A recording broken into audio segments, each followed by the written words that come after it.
গুন্ডামি করে মানুষের মন জয় করা যায় না। ভোট চাইতে নয়, তিনি যে লোকসভার প্রার্থী সেই এলাকার বিধানসভা কেন্দ্রের মানুষের সঙ্গে খুশির ঈদ উদযাপনেই বৃহস্পতিবার গোটা দিনটা কাটিয়ে দিলেন সৃজন ভট্টাচার্য।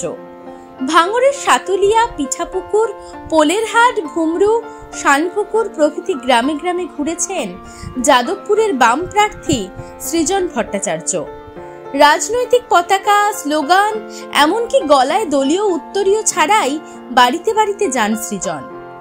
এলাকার সাধারণ মানুষের সঙ্গেই চলে গল্প, আড্ডা। উৎসব তো খাওয়া দাওয়া ছাড়া সম্ভব না। ঈদের বিশেষ সিমাই থেকে শুরু করে ঘুগনি, ছোট শিশু, যুব সম্প্রদায়, বয়োজ্যেষ্ঠদের মাঝেই ঈদের উৎসব কাটিয়েছেন তিনি। ভাঙড়ের এক ছাত্র নিজের হাতে আঁকা সৃজনের প্রতিকৃতি তুলে দেন তার হাতে। তৃণমূলটা যারা করতো আগে, সেই লোকগুলো হয় সব জেলে আছে, আর না হলে সেই লোকগুলো পিছনে বসে আছে। আর নতুন লোকজন যারা ভাঙড়ের মানুষের উপর অত্যাচার করেছে, যারা গুন্ডামি করেছে, যারা ভোট লুট করেছে, টাকা লুট করতে আসছে, এই সর্বত্র এই চেহারা। ওই জন্য নবীন প্রবীণ, নতুন তৃণমূল, পুরনো তৃণমূল, ওদের মধ্যে অনেক রকম ঝগড়াঝাটি চলে।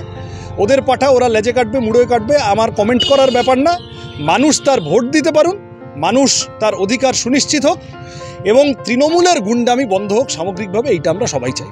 তৃণমূলের লোকেরাই তো বলছে আরাবুল ইসলামকে তৃণমূলের লোকেরা ফাঁসিয়েছে, আমি তো বলছি না আলাদা করে। তাহলে তৃণমূলের লোকেরা আপনারাও একটু খোঁজ করে দেখুন সেই কথার মধ্যে কি সত্যতা আছে না আছে। গুন্ডামি করে মানুষের মন জয় করা যায় না। এখানে এসে এখানে টাকা পয়সা দেখে এখানে একটু বাড়তি ফড়ফড় করে ভাঙড়ের মানুষের মন জয় করা যায় না। আমি যা বুঝতে পারছি গোলমাল চলছে নিজেদের মধ্যে। এই দিয়ে নিজেদের মধ্যে যাদের এত গোলমাল, তারা মানুষের জন্য কাজ করতে পারবে না।